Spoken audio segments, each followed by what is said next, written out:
Yay! All right, there we go. Now we're live Back again. up? How's it going, TikTok? Are we here? We are here, I think. Did it do it? It says successfully connected, so I'm going to keep going. Oh, what I was looking at. I think we might have just had a hiccup. Oh, it says I hear us. We're good. Daggone internet worms. Dang it. All right, we'll grab that for later. Okay. All right. Thank you for your patience, chat. Appreciate you. Hang on one second there, chat. You got to give me just one sec.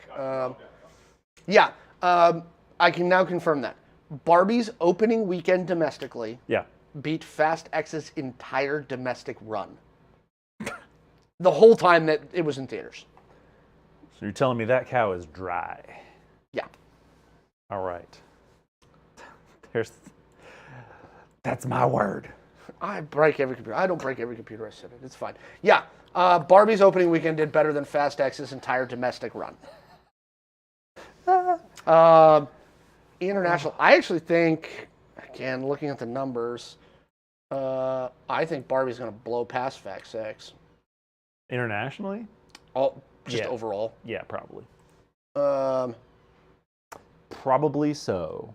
I mean, worldwide box office. Here we go. Where are you at, Barbie? I understand the appeal of the Fast and Furious. Barbie's already at $337 million worldwide. Good God. That's its worldwide take so far. Opening week? Yeah, opening weekend. Yo. It's already gone past Indiana Jones. Quick, Barbie 2, start filming it. Margot, get on set. Wow. I mean, oh, wait, but she can't. Here's it. Ooh. Wouldn't be shocking. And that's why I'm saying, like, I think that these really show that the box offices have to figure it out. All right, you guys hang out for a second. Go do the thing. And vamp with Gator Pete. I'll entertain the kiddos. Maybe. I don't know. You decide if you're entertained. I'm just going to sit here. It's a hard job. They're trying for an entire Mattelverse thing, I think. Really? What else is Mattel? Hungry Hungry Hippos? We get a Hungry Hungry Hippos horror film? Documentary? Nature doc. Okay, hear me out. I can't zoom the camera. It may not even be Mattel. I don't know. But I'm going to roll with it for the bit. Hungry Hungry Hippos, horror film, narrated by Sir What's-His-Butts that does the nature thing. Not Arthur Conan Doyle. He wrote stuff. You know what I'm talking about. Sir British guy. It's great. Lovely, lovely narration for the nature shows. I want him to narrate it. Pick a number from 2 to 5. 4. How's that? Does that work? How much did the writer make? How much did the extras make? How much did the APs make? That's all really good questions. I don't know. Do they break that down? Sir Richard Attenborough, yes. Have him narrate a Hungry Hungry Hippos horror movie. All right, I should be back now. Actually, you know what? Delete that. Studios, you don't get my ideas. I'm not part of SAG or the Writers Guild or the Concept Guild. Pay me.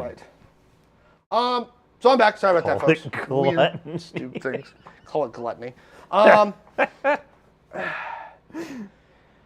Yeah, I mean, Barbie is now the number 11. Keep in mind, it's only its opening weekend. Yeah. It is the number 11 highest grossing movie of the year. Worldwide? Yeah. Yep. Dang. And it's going to pass. It's going to beat Elemental by next weekend. It's going to get to number 1 or number 10. Oh, yeah. Elemental. Mission Impossible. Better than Avatar. Avatar doesn't count for 2023 because it was released in 2022. Oh, yeah. So, when you're looking at yearly box offices, that's for 2022. It does not feel like it released that long ago. Yeah. Oh, my God. So your top 3 right now worldwide is Super Mario, Guardians of the Galaxy, Fast X, Spider-Man Across the Spider-Verse, Little Mermaid, Ant-Man and the Wasp, Transformers, John Wick, Mission Impossible, Elemental, and Barbie.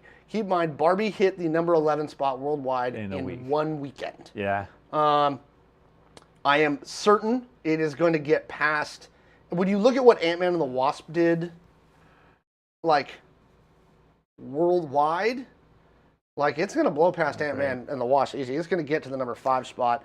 Well, guess what? It's going to have a great weekend here this weekend because all the T-Swift fans got it out of their system this weekend. And I need... Yeah, anybody who was at the T-Swift concert over the weekend, I saw real Barbie. Next weekend. Now I want to go see movie Barbie. Yeah. I don't know. Dropped to Disney a few months ago. Thank you for the biddies. Yeah, thank you for the bits. All right. So that's going to require a bunch of editing for Pete, but that's okay. That was a mess of that a was clip. a mess of a segment. All right.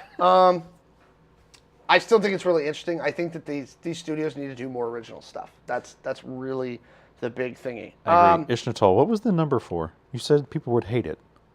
You're talking about my film idea or the number? Real Barbie, movie Barbie. LOL. Yeah. Taylor Swift is real Barbie. Simu Liu was in town this weekend. He was in Seattle for the T-Swift concert. Yeah. So, speaking of somebody who was in Barbie, because he's in the Barbie movie. Yeah, he's in one Barbie. Of the Kens. That's right. All right. Oh. There we go. I'm happy to contribute. All right. So, also, don't forget, folks, we do have trivia on Thursday. We're going to put a bunch of stuff out on there. I did get that topic, Doc Dad. We'll hit that one later. Yeah, if you guys have any other topics you want us to talk about on the show today, go and throw them in the chat. We should have no more interruptions. Stupid interruptions. Business. Yeah, so if you have any chats, TikTok, Twitch, anybody, YouTube, you can do that. The Legos. Okay. Moving on. Our next topic today. Largely, I think, because everybody was anticipating the SAG and SWG strike, all the major studios really pulled out of San Diego Comic-Con this year, Pete. There was nothing. And I think a lot of people forgot that San Diego Comic-Con happened this last weekend. It was a lonely warehouse filled with a bunch of comic book vendors and fan art and artists. Yes. Much more a comic book convention. I want to know, is it like 4 floors? It's the convention center has got to be massive in San Diego. Oh, right? It's huge. Yeah, it's big. So, but it landed with a thud this year. Just floors upon floors of vendors and no one there. I don't know. I feel for them. It's not their fault. I mean, they did put all their eggs in one basket, right? I also wonder, because a lot of them had started pulling out because they were doing their own events, right? They had D23 and the DC Fandom and all these other ones. And I really think, and this kind of goes back to the E3 topic that we had a few months ago, right? There's a lot of other projects that get a lot of eyeballs on them when you draw everybody to that one space, right? Yeah. So there's that kind of that glow that comes off all the major stuff. We obviously had E3 canceled this year because basically all the video game companies are doing a similar thing. Yeah. They're pulling out, right? Yep.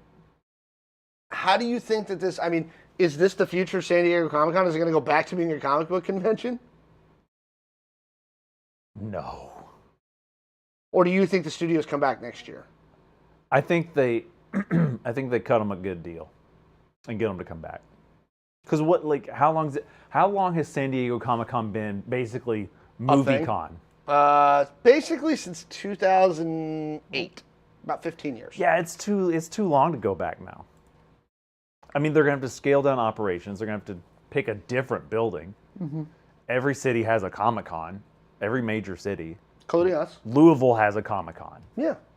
But San Diego was a big one. Again, proximity to Los Angeles. Yep. And also, it was the one in the middle of the summer where all the studios came and everybody came to premiere their big media stuff. And now it's not the case anymore. I think, if anything, it'll be LVCC is going to be the big one. I've had a lot of people talk about Las Vegas. I think it's just where things are going. So, the only issue is Las Vegas is not family friendly. It is not. Now, Las Vegas went through a period in the 90s of what was called the Disneyfication of Vegas, right? Mm-hmm. Vegas tried it, right? They built a bunch of theme parks, right? Yeah. They had one at the Grand, they had one at Circus Circus, they had all these water parks and all this stuff, and they were trying to build this whole family-friendly thingy. And they were like, ooh, yeah, you can bring your kids here. And I went there as a child, right? When I was like, oh God, probably 11 or 12. I went to Vegas. Vegas gave that up. I just want to know the logistics of having a water park in the desert. A lot. It's a lot. There's a drought. Don't run your sprinklers. Like, there's Harry's Water Kingdom over there. Why can't I water my lawn? Vegas is hemorrhaging money. I haven't seen anything to indicate that Vegas is hemorrhaging money aside from the projects that are really doing bad. Thank you for the biddies, Necrontier. Yeah, very much. So I don't think Las Vegas Comic-Con really becomes a thing because, again, it's not a family-friendly city. It's just not. Yet. After they went through their Disneyfication of the 90s, they went back to form in the 2000s, right? In the mid-aughts, they were like, this ain't working. Screw this Disneyfication crap. Look, we are Vegas. You are here to drink, gamble, do other things that are unmentionable. This is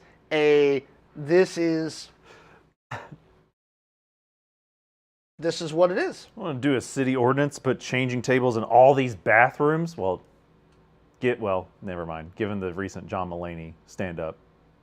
Anyway, yeah, okay, fair. That's a fair point. So I don't think it's LVCC. I just wonder if they go back to actually being Comic-Cons. I wonder if San Diego ever returns to kind of, because it's been the hype machine for the last 15 years. Right? Basically from the time of Iron Man and Hall H to COVID, SDCC was the hype machine every year. Well, so Comic-Con, like San Diego Comic-Con and what is it? Whatever the East Coast version of that is. It's also a big influencer convention too, so that's probably your next biggest thing is having influencers there. Yeah. But is that enough to carry a entire convention center in a major city? I don't think so. But what do I know? I wonder if that era is just done. And I wonder if that's a good thing or a bad thing. I mean, it's sad. Like between E3 and those? Well, yeah, we've talked about this a bunch. Era. It's like, it's fun, even if you don't go, it was always fun to get like the spate of stuff. Yeah. So you could get hype about things. Yeah, the weeks leading up to, you're like, oh, it's gonna, if anywhere they're gonna say something about it, it's gonna be here. Right. And when they made those big premiere announcements, right, like, we're doing the Fantastic Four movie, or Star Wars is coming out, or anything like that at San Diego, like, everybody lost their mind, and it was great. Yeah. Yeah. I don't know. It does feel like an end of an era.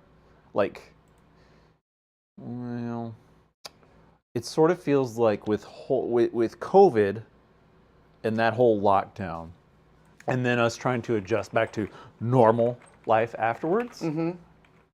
There's a lot of things that people are like, yeah, I guess never mind. We didn't need that, or whatever.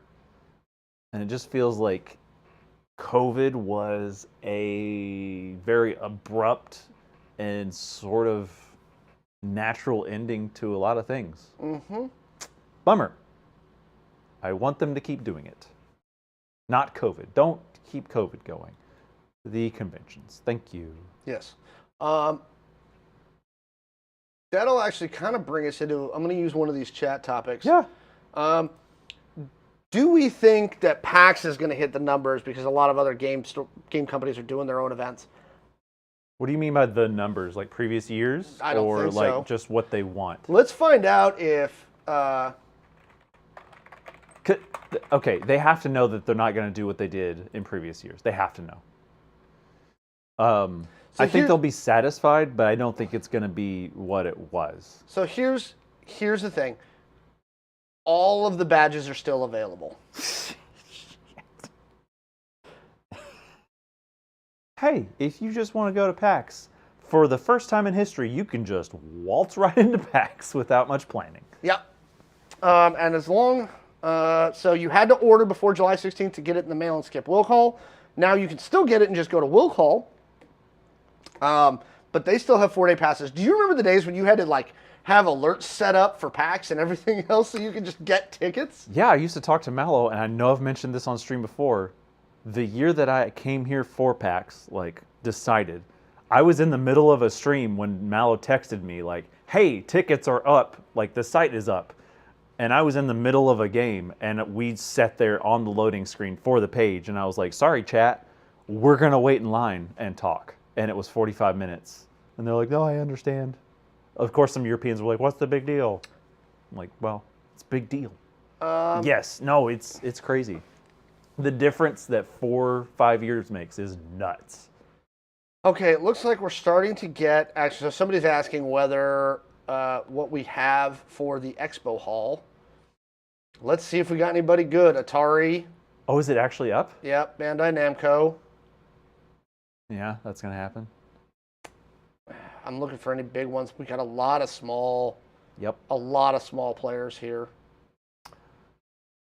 Well, that kind of brings PAX back to what it was, though.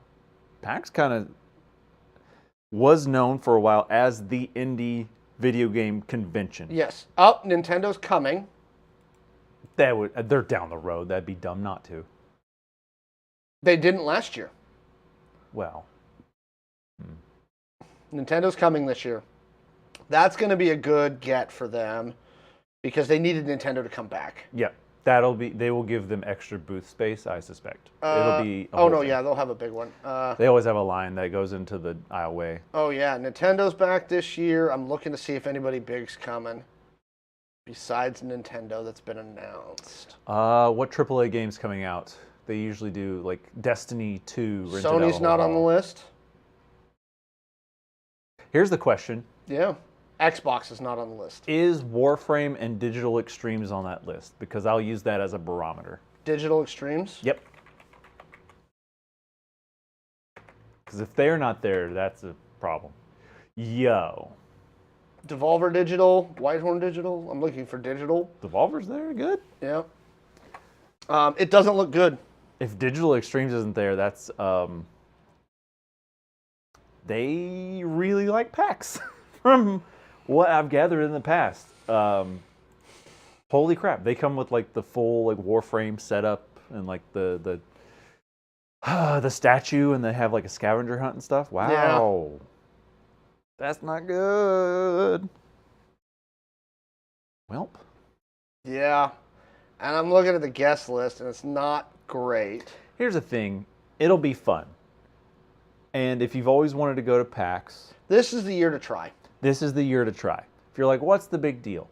It's not going to be as much of a banger as other years, but you'll be able to walk not nuts to butts with people. Yep. Especially, it's in the new convention center, right? They open up both. It'll be both. Both.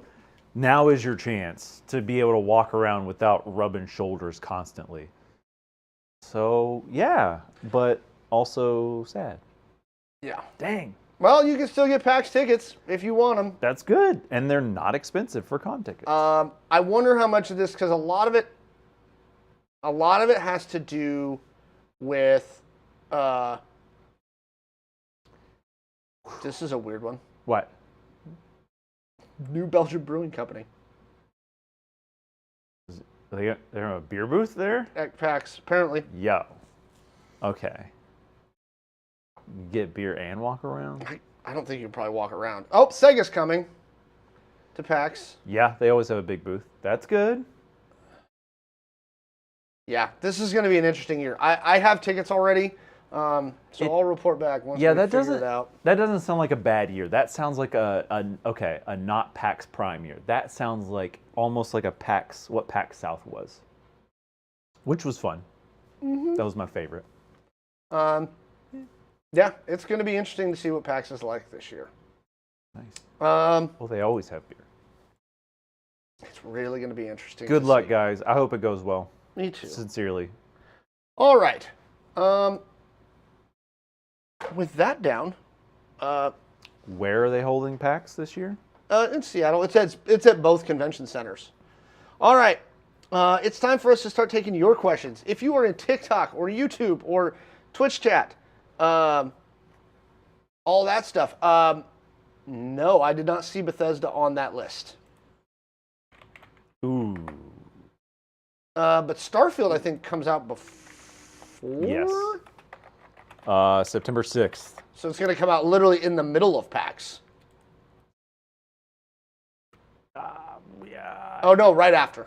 Literally 2 days after, sorry. That seems like a missed opportunity. I wonder how much of this has to do with E3 getting canceled and everybody pulling out of E3, because I'd gotten it from multiple sources that basically what happened is they would go to E3, Yeah. right? They'd build their big expo booths for E3, Yep. and they would leave E3, tear them down, and just ship them straight to PAX, Right. right? Yeah, that is a missed opportunity. Whoa. Necrontier, think about the guys that are trying to sell PAX badges outside of PAX. You can be like, no, get out of here. Look, purchase. I'm good. If you want to get an attitude with them. That's, Why is my face growing back? I thought it was keeping clean. I go through phases. your face. I get lazy about shaving for a few days. It looks good. You know. So, yeah, no Bethesda. That's crazy. I just I didn't think about it, but I guess subconsciously assumed that Starfield would be there because Nope. Usually the AAA title, again, especially if it's releasing that month, they're like, Microsoft's not there that I can see. If Twitch is even putting up a booth, it's not on the list, which is weird. I might get stabbed. I'll stab them with these. Yeah. I don't see a Twitch booth. I don't see a Microsoft booth. So I wouldn't even necessarily gone with Bethesda. I would have said Microsoft. Again, it says a lot to me if the company is down the road and they're like, nah, not worth the time. Like, that's rough, man. I don't want to read too much into it, but I mean, just on its face, yikes. Well, I hope it's good. I have this duality of like, oh, it's unfortunate. Oh, and then I'm like, well, good luck though. So. All right. So I'm going to do this really fast. What? So apparently some stuff for the new Q handheld for PlayStation leaked this weekend. The new what? The new PlayStation handheld. Oh, I thought you said the new Q handhold station. I was like, what Chinese company is this? Oh, wait. The Amazon special. Did they release it? What? Hang on. Stand by. Something released over the weekend. Something leaked. Barbie. Oh. I wouldn't even call it a Switch knockoff. It's more of a, what's the word I want to use? Like an extended Vita? Yeah. A tablet? It's more like a thing. So check this out. This leaked over the weekend. Oh my God.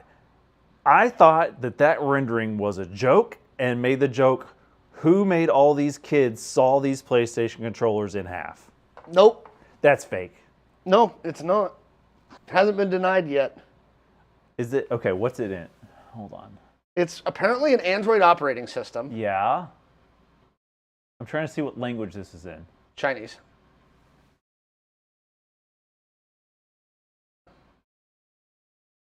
That is a Wish.com Project Q. I don't know. I mean... There you go. Good job keeping the PlayStation 5 controller, but also... And like a lot of people think is again, when this leaked this weekend, they were like, wow, it looks like somebody just sawed a DualSense in half and stuck a tablet in there. The closest one has there is that it is like the Wii U. Again, because if you have to have the console tied to it. Yeah, that's... Why? Like... We need more information, but that doesn't look good. The rendering of it months ago looked good. Seeing it in the wild, it does not look good. I'm sure the menu will be more PlayStation-fied once it's done. But apparently it's running on an Android base. That is weird. A little weird to me. It kind of looks like somebody took a tablet and glued shark fins onto it. Okay, here's the thing. Steam Deck, completely understand the concept of it and the use case for it. The Logitech Cloud, when the Logitech guy was here, he was like, hey, can you watch this? I was like, can I mess with it? Yeah, sure, go ahead. Held it, super comfortable. I was like, what is that? Like, what? Give me your pitch. And he was like, well, it runs on Android, so it connects via Steam Deck and Game Pass and Android games. And I was like, that's an incredible value. Like, if you're game streaming, right? I knew what it was. This thing, if it only connects to a PS5, if I'm out and about, am I trying to stream from my PlayStation at home via a wide area network to... I have no idea. And apparently the other piece of the leak that came out this weekend is they're aiming at a November 2023 launch. Which is not far away, especially for us to have no information. If I was in the... Okay, if they're just now starting to come out with this, and it was my job, if I was part of the marketing department, to get eyeballs on this, I would already be kind of pissed. Because that's not very far away. No. It's hard to build hype that short. Wow. Boo. I don't know. Chat, what do you think? I have a bad feeling about this one. What do you think, chat? I don't want to crap on something because I don't know, but I mean, Chad, go ahead and throw your stuff in there because I'm going to start a new topic here because this brings me to another thing. So if you've got anything, hit us in the chat and we will talk about it here at the end of the show. We still got like 40 minutes left, so we have plenty of time to hit your topics. But actually, this brings it to it. Wow. You talk about the fact that we don't want to crap on these things. Yes. And a lot of that, I think, comes from hard-fought experience about stuff that looked bad at the outset, but in retrospect was really, really good. You and I have talked a lot about consoles and other stuff that were underrated. Yeah. Right? Like the Dreamcast. Yeah. Like the Dreamcast came out, it didn't sell very well, it didn't everything, but a lot of people look back at the Dreamcast and go, holy crap, Sega was way ahead of its time. Unanimously, I see videos that are like, man, this game was awesome. This system was awesome. Awesome. It was the first one with an inbuilt modem into the console itself, right? Sega was already prepping for the online piece, and they've been working on it for years. And I think that the PSP is, again, another one of those ones that I think, again, conceptually was great, and I loved my PSP, and I think the PSP got discontinued too soon, and I think it got crapped on a little harder than it needed to be. You know what I mean? Yeah, no, I know what you mean. I think part of the PSP's problem was the discs. I know they save space, and you had to have a disc at that point, really. I mean, you could have done cartridges, but... The disc gave you a lot more room. It did. It was such a hard departure. We're like, what is this? Thank goodness they came with protectors. But yeah. Can you look up what the release price was for the Dreamcast? Because that'll determine a lot of how you're gonna look at this. Yeah. Yeah. Give me a second. Again. Do I actually use the Steam? I don't have a Steam Deck. $199. Oh, well, I have no idea then. Not I have no idea, but like clearly price wasn't a problem. Yep. $199, which if we adjust for a 128-bit system? Yeah. At that time?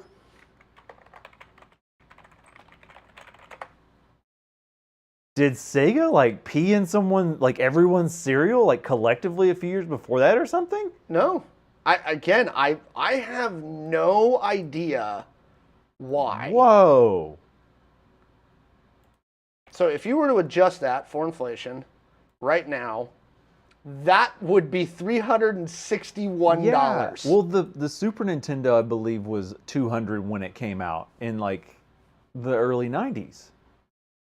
No, Steam Deck's not $199. The Dreamcast was $199 at launch, which was consoles were regularly $200 to $250, if not more. If not more. They didn't really break $300 at that point yet, but that amount of power and Sega for $199. Okay. I know some of you know this, but I'm going to say it. Okay, so it was such a huge leap because we have Moore's Law, the doubling of yada, yada, yada. The PlayStation 1 was a 32-bit console, 3D. The N64, 64-bit, right? The Dreamcast was 128 bits, which is what the PS2 was, which would come out later. 2 years later. And widely hailed as one of the best consoles and the biggest generational leap forward. But Sega did it first with a very good library. Whoa. And I'm not like taking attitude with anyone, just FYI. I'm just so baffled by that. I didn't have one. I mean, I had my N64. Whoa. I don't know. I really don't know. I can't figure out why nobody wanted it. At one point, they dropped the price of the Dreamcast to $149. Goodness. What? You know what? Here's what I'm thinking, maybe. PlayStation and Nintendo, I think, kind of had it locked down with the PS1 and the N64, and they were still just cranking out great games. The PS1 was very experimental in what type of games that they had. Yes. Nintendo was, I mean, they were just feeding the developers and concept people, like they were just feeding them whatever creative stuff that makes their brains go brrr. Yep. Because that was an insane time for games and just different stuff. Maybe people saw Sega as stale. I don't know. Launch titles for the Dreamcast included Sonic Adventure, Soul Calibur, and NFL 2K. That's a pretty solid lineup for games. You got fighting games, you got Sonic, which Sonic. Yep. And then you got a sports game. I don't know. I'm probably gonna go home today and watch some video essays on what the heck happened. Whoa. The only other thing, I mean, the controller is kind of wonky.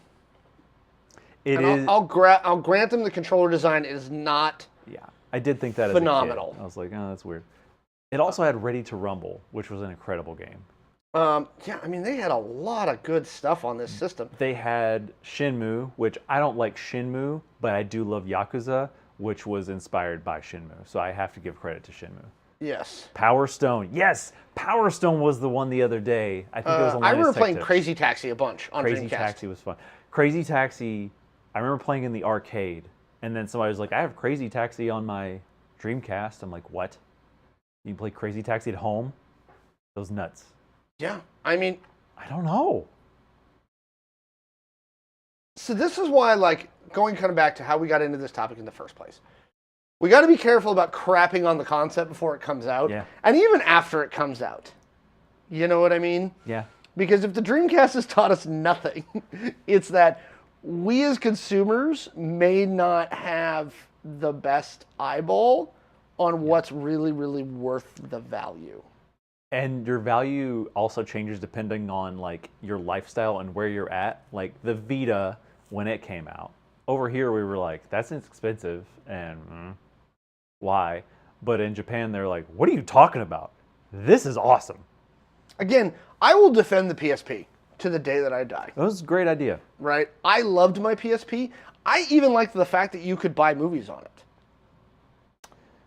So Yes. I thought that that was a neat feature. And they were licensed. Like, they were not bootleg or anything crappy. Yeah, they were right? official releases. They were, and they came in. I mean, now granted, you're watching this thing, but I took mine on my last deployment when I went overseas, and you could watch movies on the stinking thing, right? And they were full-featured movies. Like, they were not Before smartphones. crappy bootlegs. Yes, and this was before smartphones, right? Somebody says we're nerds. We just have to crap and hate on everything. I hate that that's the case. It is the truth. The stereotype is true, but like I'd like to not have that be the case. Yeah, no, the PSP was a really good leap. I just think maybe it was just such a departure. Also, here's another factor. How much were games for the PSP and the Dreamcast? PSP game costs. Because the Nintendo DS, I believe, games were $30, which at the time console games were most 50. games to the PSP were between $40 and $50. So okay, so here's my guess. Nintendo had conditioned the market. That was PSP. Okay, Nintendo had conditioned the market, if I'm correct, to value handheld gaming only at $30 for a cartridge, mind you. And then Sony comes along, and yes, it is a generational leap in functional and visuals, but $50.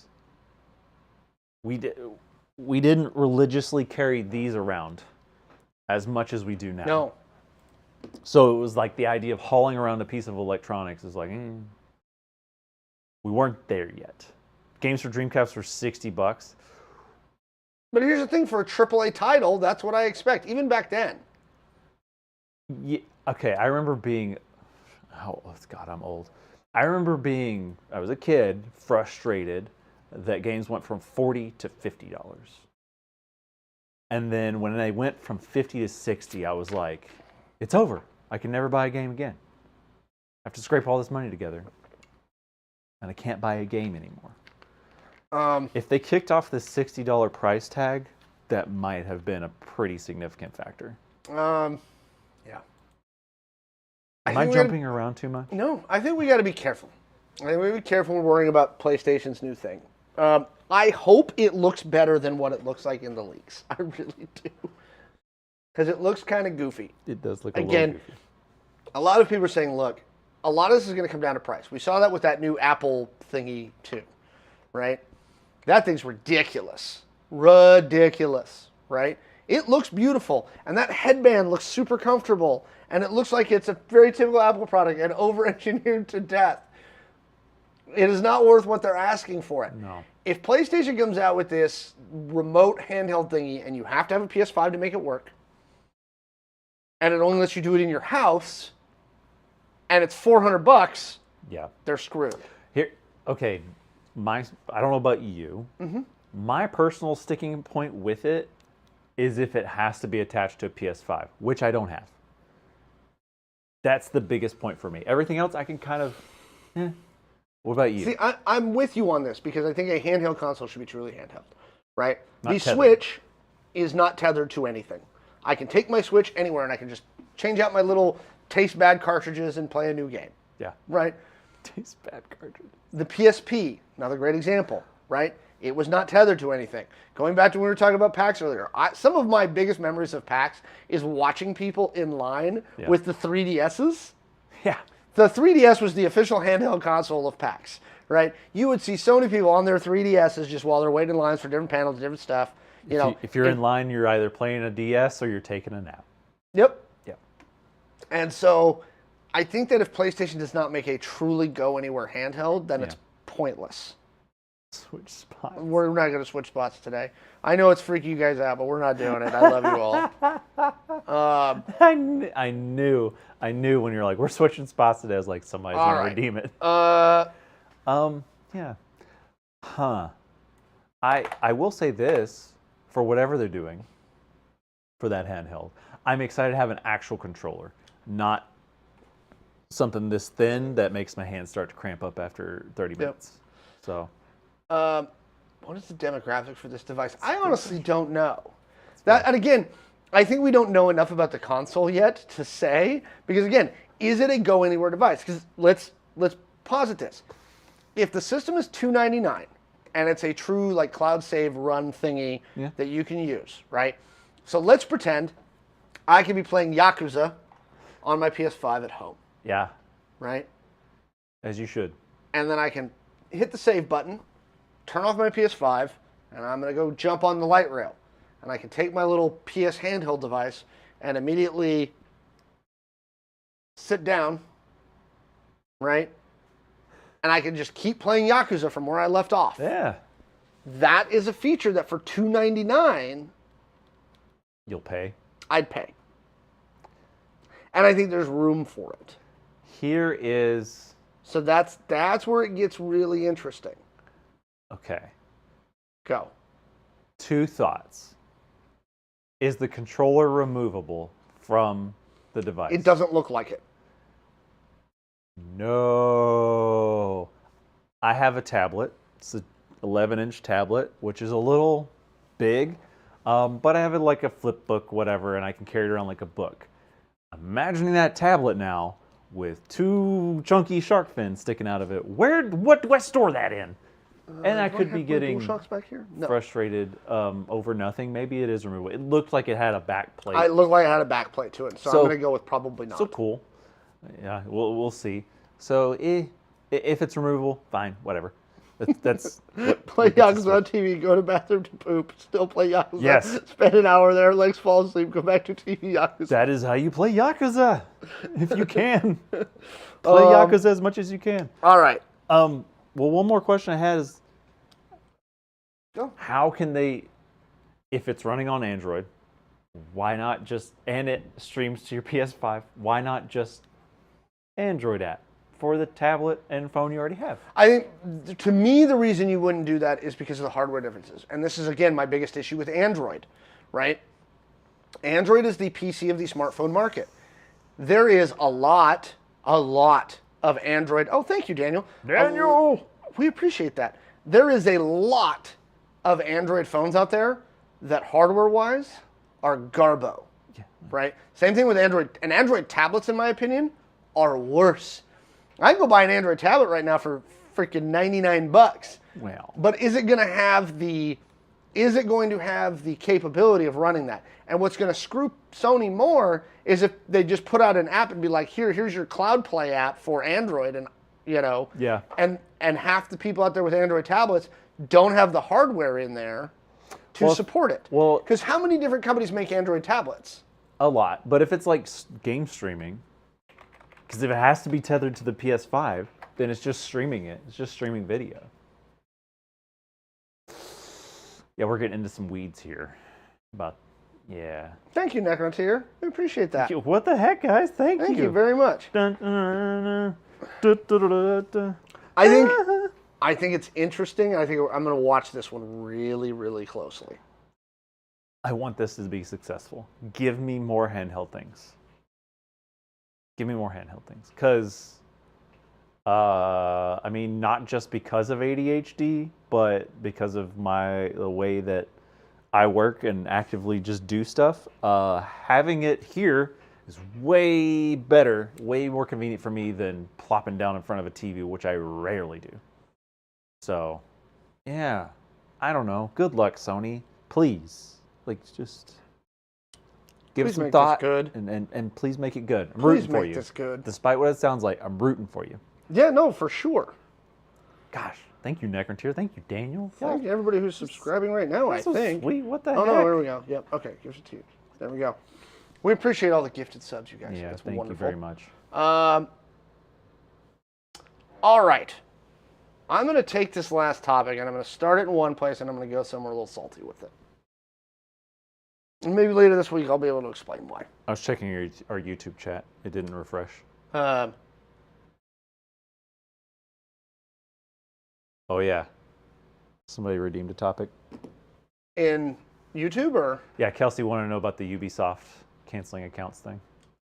Oh, I'll be honest. I haven't looked into it a whole lot. I haven't either. Let me cover that. We're going to cover that tomorrow. I promise. Kelsey, so come back tomorrow. We will.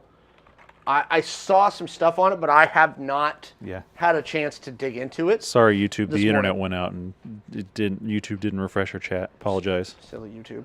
What? Okay. What's it going to take to get store-sponsored Paizo supported Pathfinders going? We've had some people in from Paizo multiple times. Their follow-through on it has not been great. We'd be happy to host them. They're a local company. Again, we had people from Paizo who tried to run and I put that very much in air quotes, tried to run Pathfinder for a little while. Now, a lot of it was, I think that they jumped into it a little too fast before they realized what they were doing. I also think that it is... I think it is also partially It was just life stuff that was going on with those people at that time. That's really what I think was happening with the Paizo stuff. Okay. Yeah, that was weird.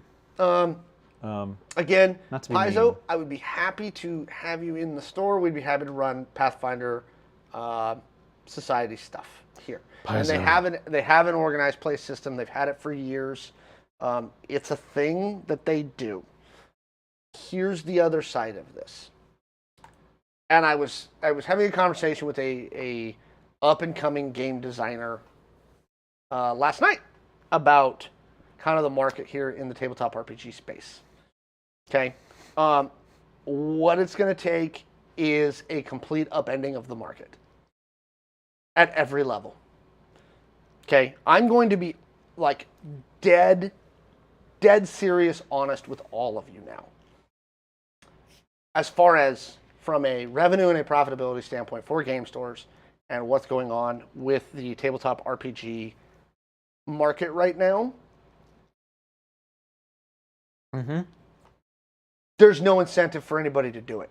Okay, tabletop RPGs sell for crap everywhere. They're definitely banking on your labor of love. Okay, this is happening for multiple reasons, right? One, it doesn't have the comeback factor that TCGs and other things have, right? So it's hard for game stores and everybody else along the supply chain to support it. Quite frankly, everybody's moving to a digital model, and the consumer base has said, we want digital. The consumer base has said, we don't want to be in game stores anymore. The consumer base has said, we don't want books. We don't want any of that. We are very happy to pay subscription fees and buy PDFs, okay? And here's the thing. I want you to understand that I'm not saying this to say I don't get it. There is a lot of upsides to it. Accessibility, cost, everything that rolls into doing things digitally and with PDF, right? It's way easier to publish it just as a PDF. I know this from experience. Oh, yeah. Okay? Yeah. And for the creators and for some of the smaller publishers, it's the better way to go, right? But for game companies, specifically for the publishers, they have zero, and I mean zero incentive to run sanctioned stuff in stores anymore. They don't care to, they don't want to, there's no money in it for them, there's no reason for them as a company to invest any amount of money into running organized play at stores. Period. Full stop. Yeah. Right? That's just the facts. Yeah. It's a digital age, yo. The tabletop RPG industry is in the middle of a, for lack of a better term, kind of a reckoning right now, right? They are in the middle of a complete industry shakeup that is being helmed and driven by one corporation. Yes. Okay? That's all there is to it. Hang on. I think we ended up disconnecting again, but we're just going to keep going. Okay. Yeah. I would love to do more with organized play with stuff, right? Yeah. We have people who come in and do it. Liana was doing Valor for a long time. Peter was coming to play for the Well. A lot of creators want to get people in there. The creators really want to do it. The consumer base has said, nope, we're not doing it. Sorry, we just don't. We just don't, right? They just don't want to. And again, I'm not mad at the consumers. I'm not mad at the publishers. I'm not upset with anybody. But the only thing I'm frustrated with is this cross-purposes thing, where these people go, we want this, and then you do it, and they don't show up, right?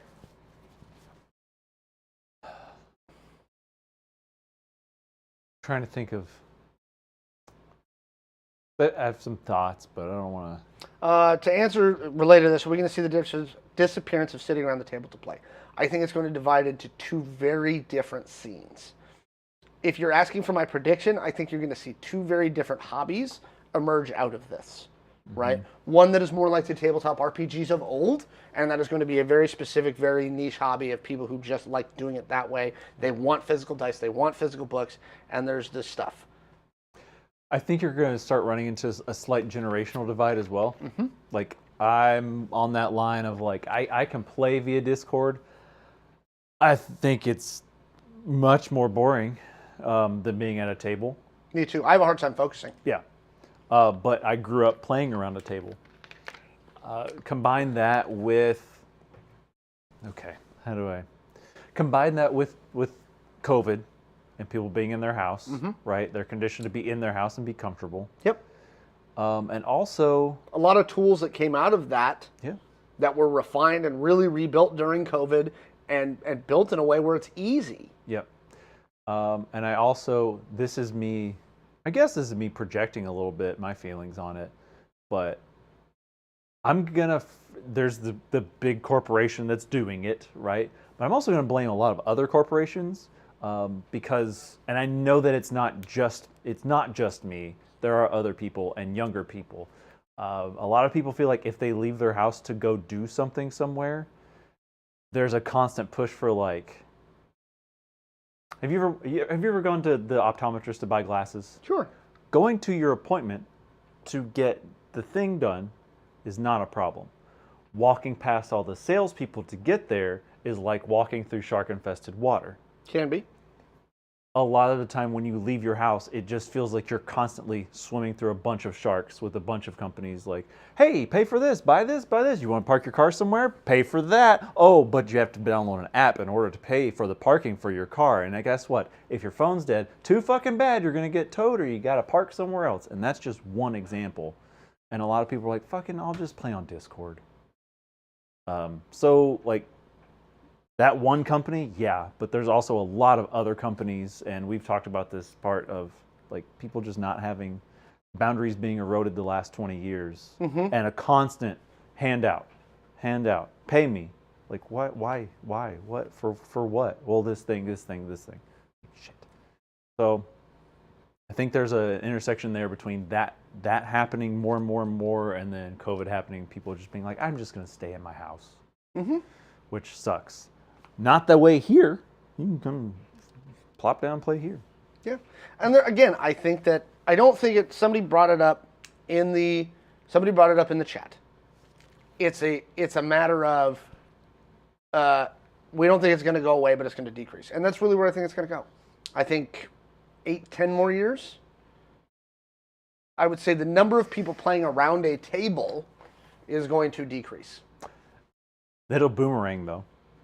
With the generation after Z, it'll become a novelty to sit around the table and play. And use physical whoa, dice. Yeah. We've been missing out. Like people, you know, who've grown up with Kindle, and now they're like going into bookstores and finding physical books. Like, there's so much character on this, and it's $2, and I own it. This is awesome, and I get to just, great. It'll come back around. So yeah, when anybody's asking about getting these companies in, regardless of who it is, to do organized play, they're not gonna. Organized play? Yeah. There's no incentive for them. None. Zero. Right? I know they see it that way, but I do disagree. I mean, I do too. But Yeah. it's kind of how I feel about what's happening with this industry and game shops and stuff like that. We've been down this road a bunch of times on this channel. Yeah. If you're watching this later on YouTube, go back and look at a bunch of our other videos.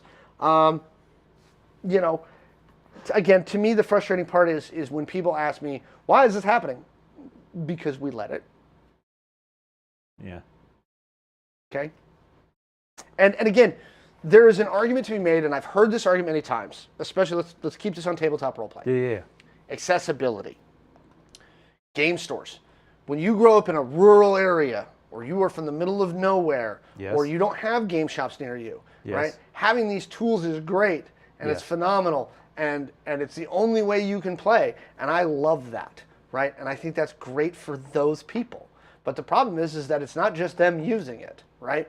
Correct. It's such a good tool, and it works so well that even if there is a game shop around the store around the corner from your house, you're still playing with your friends on Discord and Foundry and, you know, all the VTTs and stuff like that. Yeah. You're still not going, right?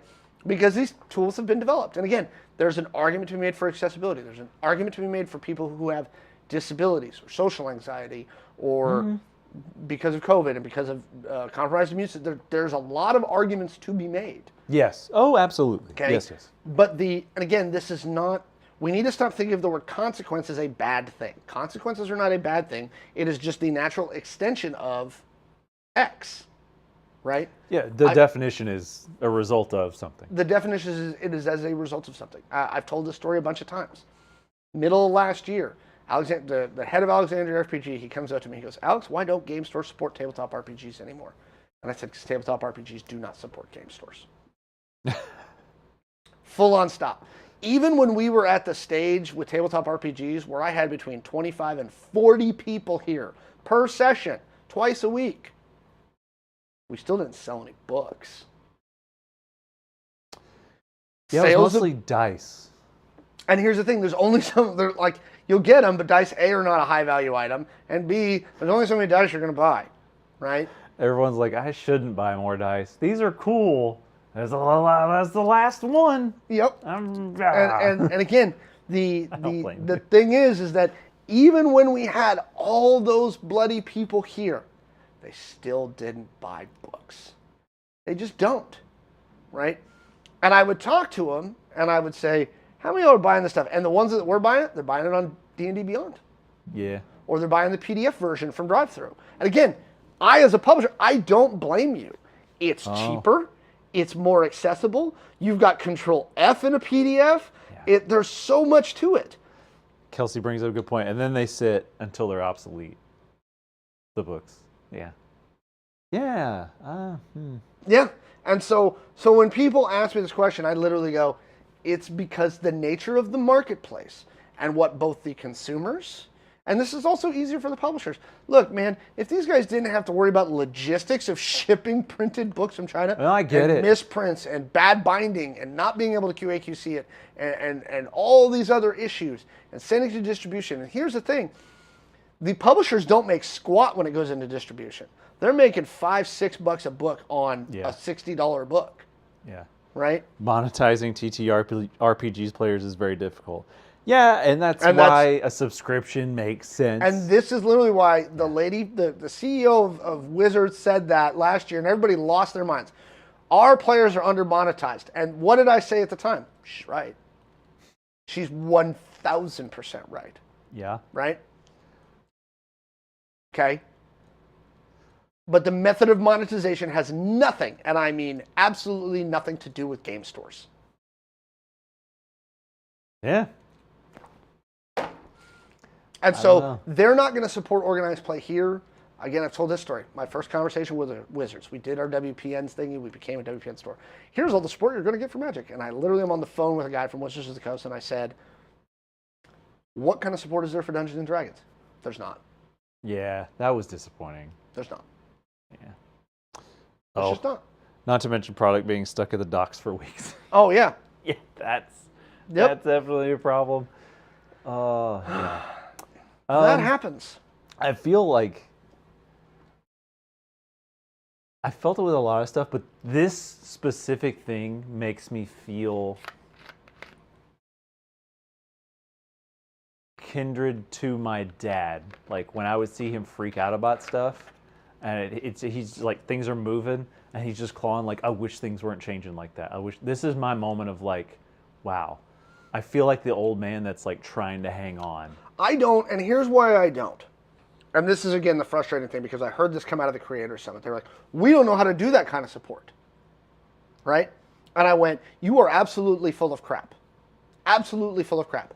Give me an hour, and I can fix all that for you. Because here's the thing. You guys already know how to do it. You already have the network put into place, right? And other companies already do it. You just have to adapt it for that particular medium. It's very simple. When we did the GW tournament this weekend, we did the Warhammer tournament, right? We got a box. It's our tournament kit. It's our organized play kit we get from them. It had these really cool little mini decks that it was a deck of all the 10th edition stratagems. Mm-hmm. And you got it for free.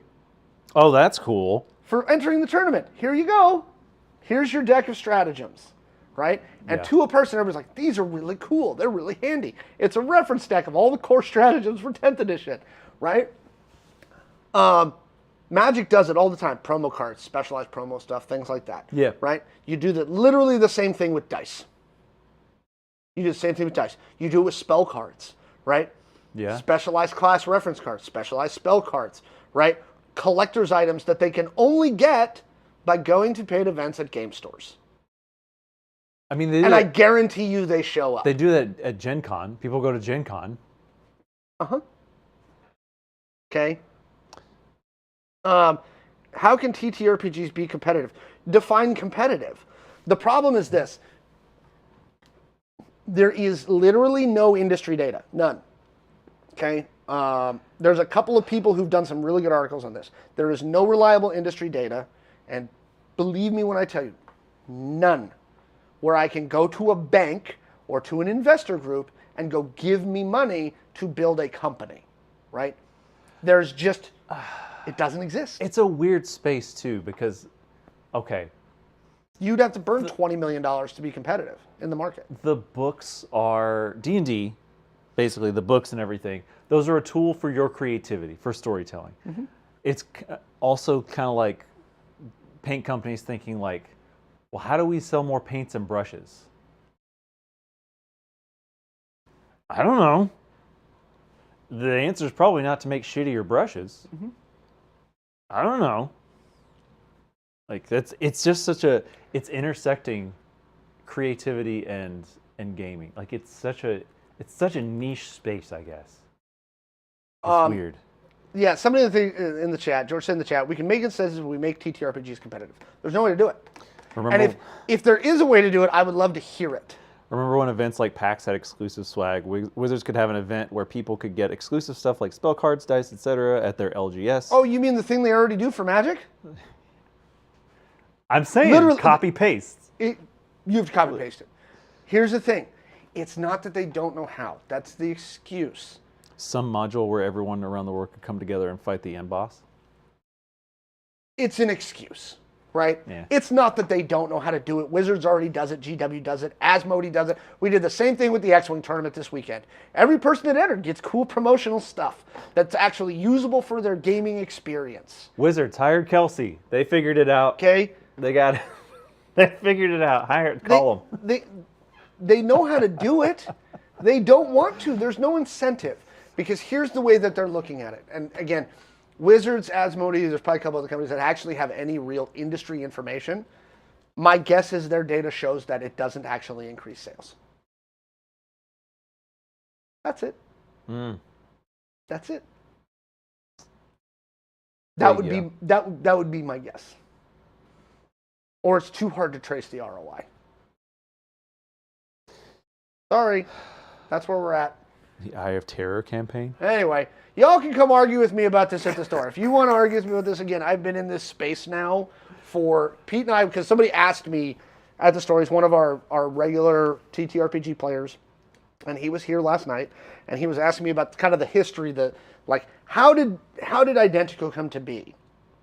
Oh boy. Right? And what was the development cycle, and how did you guys do this, and what was the thought process? Because he's developing his own game, and he wants to talk to other designers about their process in there. Which the concept sounds cool. Like, I would love to see it, and I'm just like, why did it have to be a role-playing game? Like, of course it's a role-playing game. I'm like, dang it. Yeah. So, I've been in this space for at least tertiarily involved in this space for almost 9 years. 9 years in the tabletop space. And I'm telling you right now, and I have fought kicking and screaming. I've talked to banks. I've spent so many hours on the phone with banks and investors and everybody else. And do you know what? It's just the nature of the beast, Again, feel free to come to the store and argue with me about it.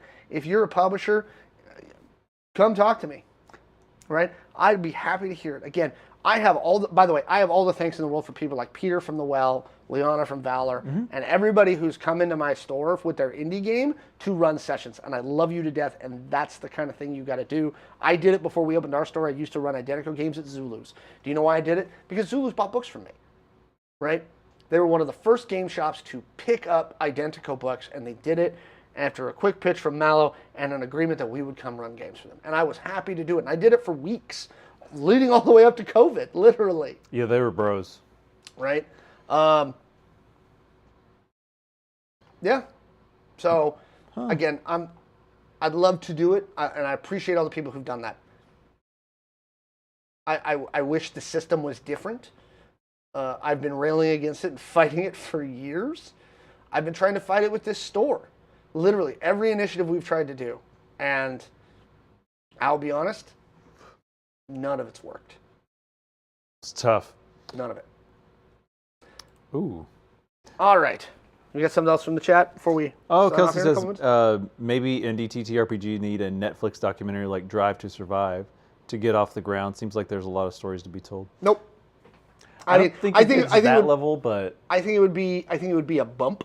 I think it would be a boop, right? Yeah. You are going to need the ultimate angel of angel investors.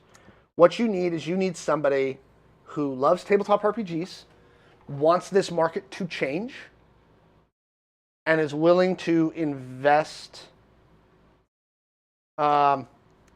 a considerable sum of money with no guarantee of payoff in 10 years. Yeah. Well, and a like harder fought way to do it, I guess, thinking about it just loosely. Like if the writer's strike continues, I could see it getting off the ground like as a way to generate ideas for content. I think that would be a way that it would start to catch, but that's a hard fought uphill battle. Yeah. It's tough, kids. I honestly, I wish. Go to stores, play at tables. Play solution. at your kitchen table. Just go see people. All right. That's the Monday Super Show. We will be back tomorrow, and we will, I guess, be talking about Ubisoft canceling accounts again. I heard about it. I hadn't had time to dig into. I'm sorry we ended on such a downer note. Sorry, this has been a letdown. I apologize. I didn't want it to be a letdown. Keep in mind, in spite of everything, here's the positive note I will leave you with, and this is the one that I said this to somebody on Saturday. They were like, this is hard, the store stuff and everything that we do in tabletop. And I said, it is. And I guessed it on a show a couple weeks ago, and I said, if there's anything that will try and sap your love of gaming, it's dealing with gaming. It's being in this industry. But here's the positive note I love to do. I still love these games. I still love stories. I still love tabletop RPGs. I still love these things. I get so frustrated because I want it to be better. I want a bigger industry. Yeah. Right? I want it to where it's actually an industry, right? Where people can go out and make a living wage and like make a living and do this thing for a job. Mm-hmm. And I want more of them than probably the number of people who are full-time employed in the tabletop RPG industry is probably less than 500 in the country. Yeah, probably so. Okay. I would love it to become a real industry. And here's something that I've kind of started to, again, wrapping up. It's kind of brought me some comfort is whenever I see an indie TTRPG, like a book bound on the shelf, even if it's not my flavor, I've started to look at it, given what I know, and be like, wow, I can see, like, someone got their passion printed, tested, published, and it's physically here, and you can run with your creativity with the tools that somebody's made. And I'm just like, whoever you are, good job. Yep. Like that brings me some joy when I see it. I'm just like, dang, that's some perseverance and like good work. So yeah. All right, everybody. That's going to be it for today. Again, gamers7pnw.com. Go see all our stuff. We got a lot of events coming up. Magic RCQ this weekend. We got the whole July sale still coming. I'm going to make announcements about raffles probably tomorrow. That's what I'm working on. I got a lot of work to do today, so we're going to let you go. We love you. You are wonderful people, and we will see you next time. Bye. Bye.